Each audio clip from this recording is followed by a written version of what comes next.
Well, again, welcome. Thank you for having me. Thanks to Dr. Krishna and to the Geneva School of Diplomacy for inviting me. I actually had the honor and pleasure of speaking back in 2012 during the Obama-Mitt Romney presidential race, which was quite interesting. I won't bore you with a terribly long presentation. As I understand, you probably have lots of questions. I'll make a few points. And then I'll take your questions. I look forward to your questions, and I've had much practice every day since Donald Trump was elected, since both my wife and daughter are both Democrats, and they cried for 2 weeks after he was elected. I'll give you just a little bit of my background. I grew up in the United States, in Boston, also known as the People's Republic of Massachusetts.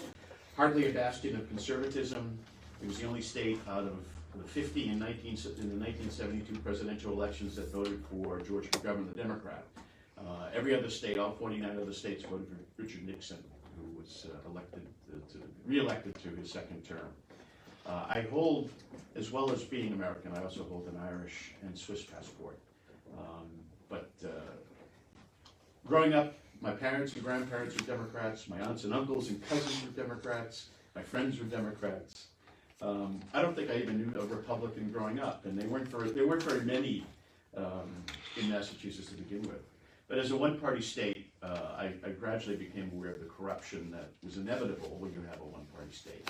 And there were no checks and balances, no on the party in power, the take care of your friends, hit your enemies mentality was quite common, and there was little criticism. And even back then, as now, even worse, the local press tended to be quite sympathetic to the Democratic Party, so they weren't very keen on calling out the corruption. At university, I majored in political science, and I studied many of the 16th century political philosophers, in particular John Locke and Edmund Burke, both of whom had quite profound effects on the American founders, the American founding fathers who wrote the U.S. Constitution and the Declaration of Independence. I'll sort of cut right now briefly, why do I support Trump? Donald Trump was not my first or second choice, actually, back in 2016. I initially supported Governor Scott Walker of Wisconsin, whom I had met, and then when he dropped out of the race, I then supported Ted Cruz. But ultimately, when the choice came down to President Trump or Donald Trump at the time, or candidate Trump or Hillary Clinton, based on the differences of the party policies and principles, for me there was no real choice.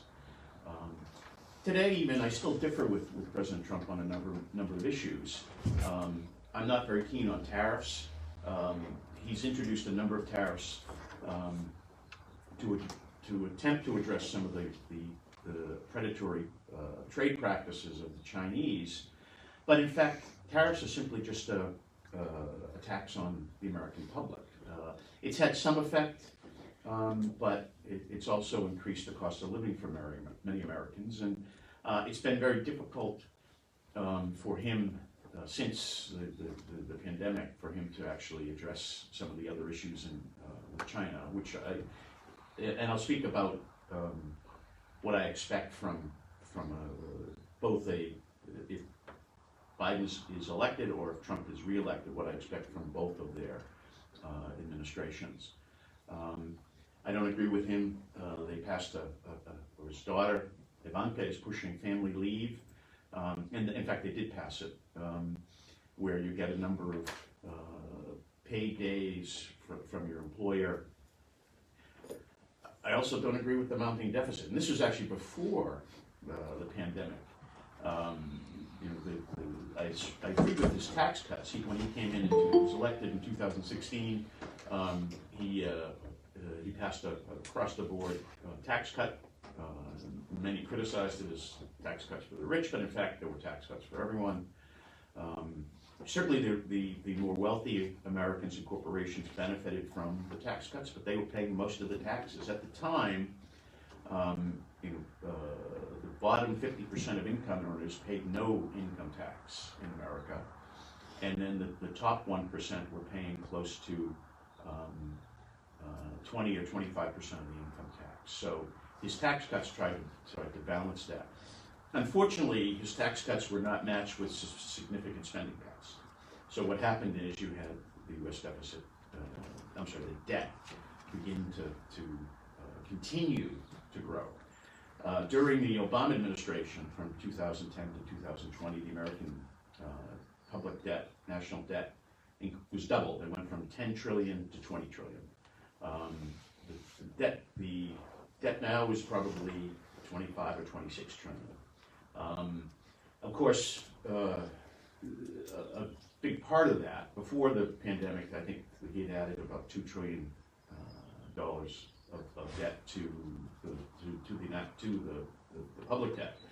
But of course, with the pandemic and the economic relief programs that were passed, I guess in April, that's added a significant more amount of debt to the public debt. So again, as a conservative, as a fiscal conservative and a Republican, I'm not very happy about that, because eventually it will have an adverse effect on the value of the dollar, on the American economy, and probably will ultimately result in huge inflation, and hopefully not hyperinflation. But that, given the size of the debt, the only way the American economy can ever deal with the size of the current debt at 26 trillion and rising is to inflate the debt away. And that's what the countries usually do when they fall into huge public debt. We'll see where that goes, but as I said, I'm not very happy about that. But my view of what would happen, and I'll get into this a bit, as I said, if Biden's elected, then it will be even worse in terms of economics. But I'll be more specific about that in a minute. I'm not happy either about many of his apparent personal peccadillos and alleged marital infidelities, presumably before he became president. But at least he does not appear to be conducting extramarital affairs in the Oval Office today, as Bill Clinton did. Trump came in not to be a warmonger. He promised the American people he would try to end the never-ending war in Afghanistan, the American presence still in Iraq, and the troop levels have been reduced. He's trying to get most of the American troops out of Afghanistan. They'll probably continue to keep some presence in Iraq, but again, this is a great difference between the Democrats and the Republicans and Mr. Trump and Mr. Biden. I imagine we will probably go back to strategic patience with North Korea, and they'll continue to build up their nuclear arsenal, and then we'll have probably have another conflict come to a head, and who knows what will happen at that point. I won't even predict. I can't. There are a number of policies that were introduced by President Trump after he was elected, and which he, of course, talked about during his campaign. He was obviously for a strong border, a physical barrier, a border wall, ending illegal immigration, and increasing the legal immigration of skilled workers that the U.S. needs, with the requisite assimilation, which is just like Switzerland. I mean, Switzerland's immigration policy is quite like that. They're very restrictive about who they let in, and they only let in people who they feel are necessary or who have skills that can't be found in the local population. I certainly support he increased dramatically defense spending, which have been cut under Obama and Biden quite significantly. I agree with his pulling out of the Paris Accord, even though the American production of CO2 has dramatically decreased, despite not being a member of the Paris Accords. I also agree with his withdrawal from the nuclear deal and hope that at some point they will negotiate a better deal. Right now, that seems everyone, both the Europeans and the Iranians, are taking a wait-and-see approach to see if Biden is reelected. I'm sorry, if Trump's reelected or if Biden's elected. Obviously, if Biden's elected, you probably will see the Americans trying to resurrect that agreement with the Iranians. I'm also happy that he's defunding the WHO in view of their actions with regard to the pandemic, ignoring the information from Taiwan back at the end of December that the pneumonia-like flu that China is experiencing in Wuhan was in fact being transmitted person to person. They advised WHO. WHO didn't tell the public, they didn't tell the Americans. It took them another 3 or 4 weeks before they admitted that the virus was being transmitted person to person, and had been for at least 4 weeks, if not longer.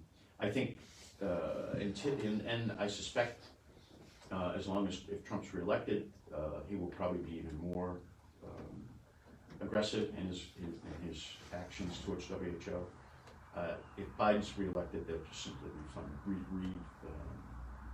refund the WHO. Some of the other things that Trump has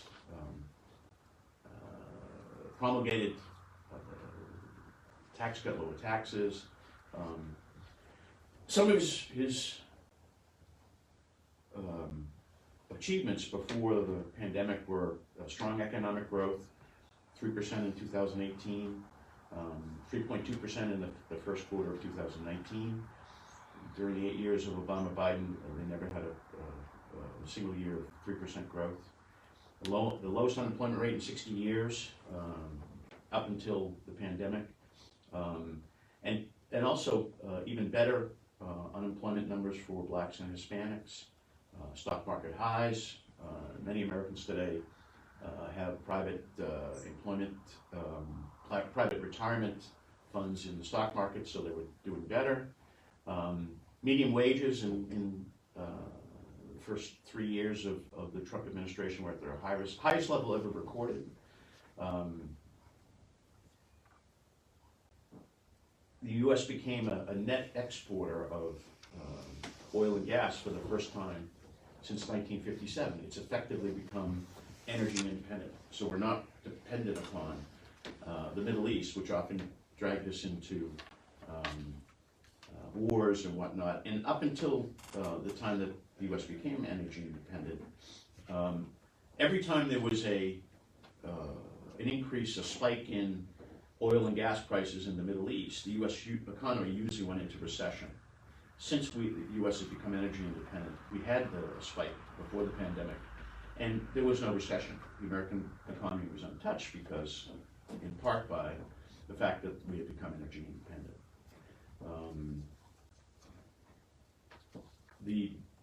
The Federal Drug Administration has approved a number of generic drugs, lowering the cost of drugs for Americans generally, and for every government regulation that was passed before, 2 have been removed and eliminated since 2018, equaling approximately $33 billion in regulatory savings for American companies. Again, the Trump administration was able to cut the Obama healthcare penalty, which resulted in more savings to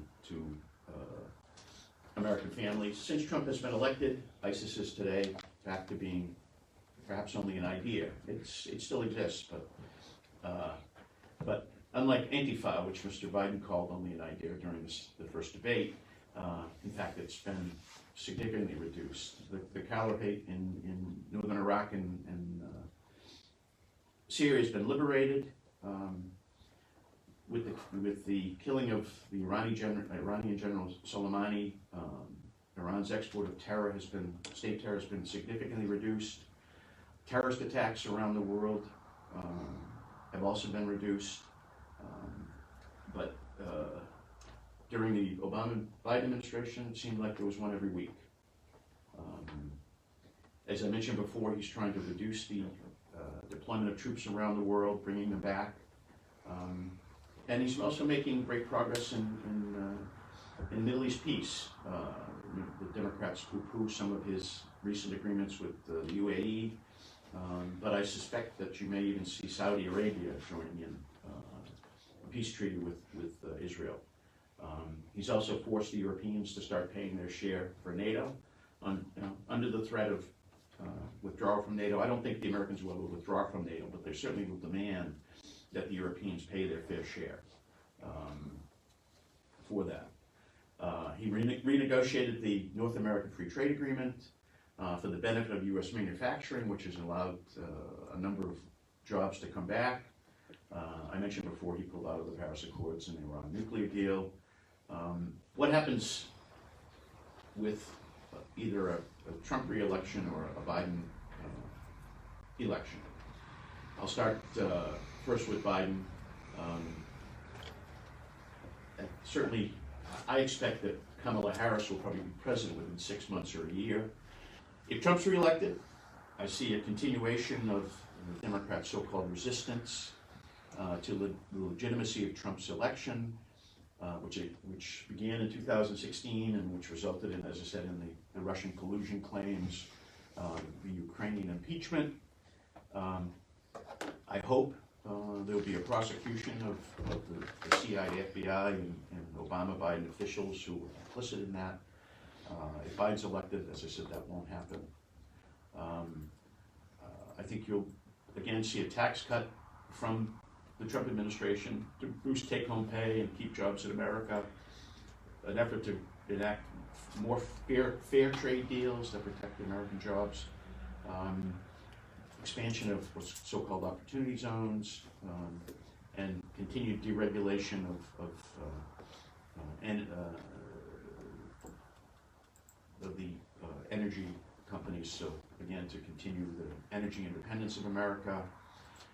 He'll also work to complete the southern wall so that to control the inflow of illegal immigration, attempt to dismantle human trafficking networks in sanctuary cities, try to prohibit American companies from replacing U.S. citizens with low-cost foreign workers, requiring new immigrants to be able to support themselves financially, ending what's called chain migration,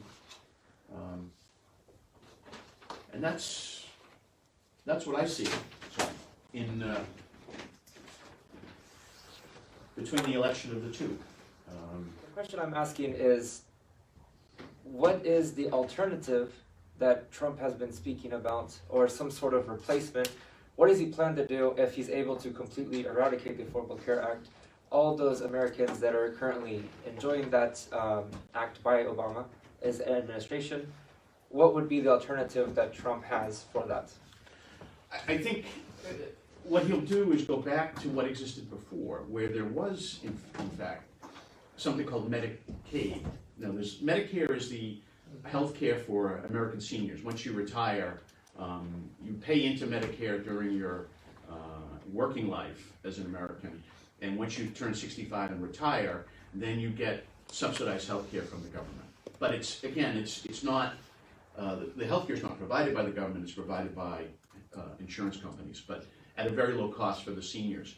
Then there's Medicaid, which is a form of welfare effectively. So if you're a poor American and you cannot afford health care, if you go into a hospital, you will not be, this is before Obamacare, you would not be turned away, whether you could pay or not. And then often, either you already qualified for Medicaid or else you would be paid, your bill would be paid. But it was never a case of being turned away. Now, the reality is that the skyrocketing of healthcare costs resulted in high medical bills for many middle-class families, people who didn't qualify as poor, were not under the poverty level. But there were choices. Many of them, didn't want to pay the healthcare premiums, and then suddenly they fell ill or were injured, and they didn't have the insurance, and they had a problem. But they had made choices, and effectively Obamacare just allowed those people to, for the taxpayer to pay, not just for the people who couldn't afford it, but the people who were at the next level who could afford it, but would rather buy other things. But you can't do one or the other without addressing the costs of healthcare. And that's where I talked about the medical malpractice. Another thing that states do not allow in the US is for insurance companies to compete nationwide to reduce the premiums, which is actually, that happens in Switzerland. All the insurance companies can offer policies in every canton. In America, it's the states don't want to give up the control over the insurance companies. So you have a 50 state market. So there's no real competition. There's also great, and it goes back as well to what I indicated about many Americans get their health care through their employment, and they don't really care about their the bill. They don't ask how much does it cost, can I get a better price? So I think Trump wants to go back to what existed, but then reducing the cost through restriction on medical malpractice, lawsuit judgments, taking away the restrictions on competition across the state, and also reducing. He has worked on reducing the cost of drugs. A big part of the healthcare cost in America are drugs under patent. So he's increased the number of generic drugs in America. So, but it's a market-based approach. It absolutely is. There's no question about that. And many of the Democrats don't like that the insurance companies make money. But the Swiss system is the same.